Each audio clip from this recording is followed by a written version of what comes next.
हिंदुस्तान को इसी की ज़रूरत है कि कोई बड़ी से बड़ी ताकत जो है हमारी तरफ आंख उठा के न देख सके। हमें इतना मजबूत हो जाना चाहिए और उस मजबूती के लिए हमारा इत्तेहाद, हमारा संगठन बहुत ज़रूरी है। एकता ज़रूरी है। अनेकता में एकता मेरे वतन की शान है। अनेकता में जहाँ एकता मिली अनवर, हम उस तैयार को हिंदुस्तान कहने लगे। ये है हिंदुस्तान। अब आइए, मैं हमारे हेम जी एक बहुत अच्छे शायर सुफियान फारूक का जिक्र कर रहे हैं।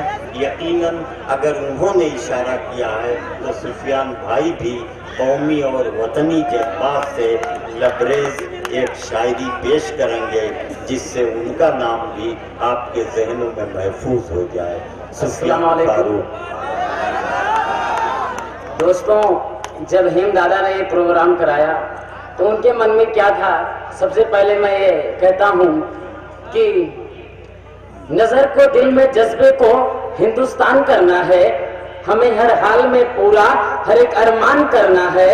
और वो मंदिर हो या मस्जिद हो या गिरजाघर गुरुद्वारा, हमें हर एक इबादत गाह का सम्मान करना है। हमें हर एक इबादत गाह का सम्मान करना है।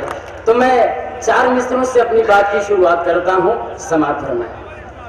मोहब्बत की जुबान से गुफ्तगू करना सिखा दूंगा, फटे दामन को हिकमत से रफू करना सिखा दूंगा, फटे दामन को हिकमत से रफू करना सिखा दूंगा। बुझाऊंगा मैं हिंदू भाइयों की प्यास ज़म-ज़म से, बुझाऊंगा मैं हिंदू भाइयों की प्यास ज़म-ज़म से। मुसलमानों को गंगा में वज़ू करना सिखा दूंगा, मुसलमानों को गंगा में वज़ू करना सिखा दूंगा। बहुत अच्छे भाई। 4 मिसरे और समाप्त फरमा ले।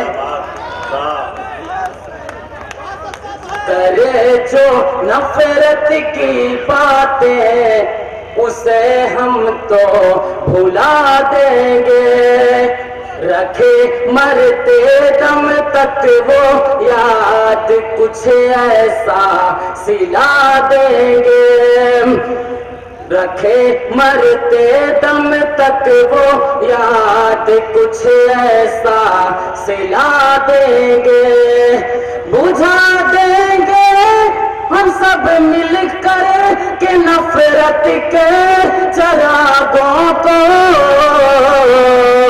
सभी लोगों को गीता और कुरान सिखा देंगे, सभी लोगों को गीता और कुरान सिखा देंगे। और हमारे अभी बड़े भाई मखदूम भाई पढ़ रहे थे तो मेरा मीमन कहा मैं 4 मिसरे पढ़ता हूँ कि आप सब लोग अगर आपसे कोई पूछे कि कहाँ के हो तो क्या कहना चाहिए। मैं हाजिर करता हूँ। समाप्त फरमाएं कि जय जवान जय किसान वाले हैं, जय जवान जय किसान वाले हैं, यानी अमनो अमान वाले हैं, यानी अमनो अमान वाले हैं। कोई पूछे तो बता देना, कोई पूछे तो बता देना, हम तो हिंदुस्तान वाले हैं, हम तो हिंदुस्तान वाले हैं। 4 मिसरे और समाप्त फरमाएं कि ये है गांधी की जान लिख देना और किसानों की शान लिख देना, इस बदन के लहू के कतरे को पूरा हिंदुस्तान लिख देना, पूरा हिंदुस्तान दोस्तों, मैं माँ के हवाले से 4 मिसरे पढ़ता हूँ। सबसे पहले कहना चाहता हूँ कि हम अपने बचपन की हर एक शरारत भूल जाते हैं। क्या करते थे हम, बचपन की हर आदत भूल जाते हैं। कैसे हम लोग माँ की गोद में दिन भर उछलते थे, जैसे हुए बड़े माँ की मोहब्बत भूल जाते हैं।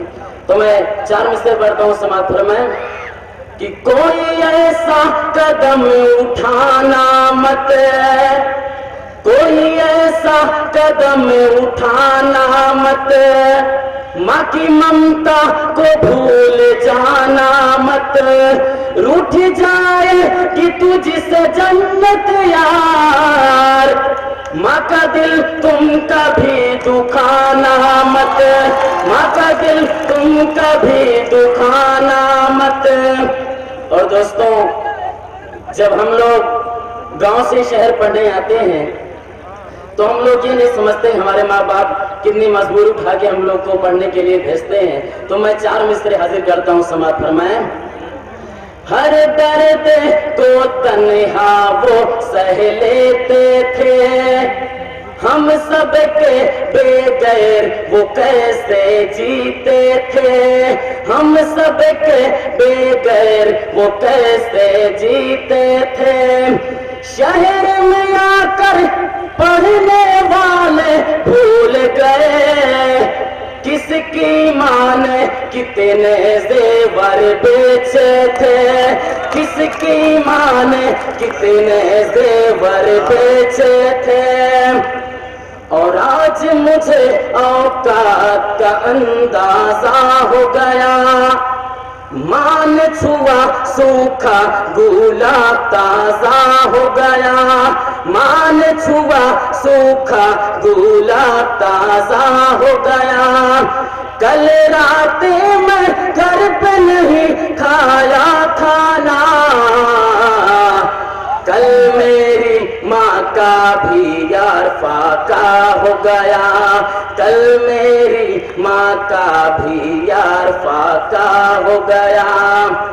और आप सभी भाईचारे के साथ सुन रहे हैं तो मैं 4 मिसरे पढ़ता हूँ, समाप्त फरमाएं कि हवेली हवेली झोपड़ा एक दिन सभी तो टूट जाएगा, अगर ये रिश्ता हिंदू मुस्लिमों का छूट जाएगा, अगर ये रिश्ता हिंदू मुस्लिमों का छूट जाएगा, बचा लो मिलकर हिंदू और मुस्लिम अपने रिश्ते को, ये रिश्ता टूट जाएगा तो भारत टूट जाएगा, ये रिश्ता टूट जाएगा तो भारत टूट जाएगा। और आप सबने सुना होगा, बहुत लोग कहते हैं ये पैदा करो वो पैदा करो।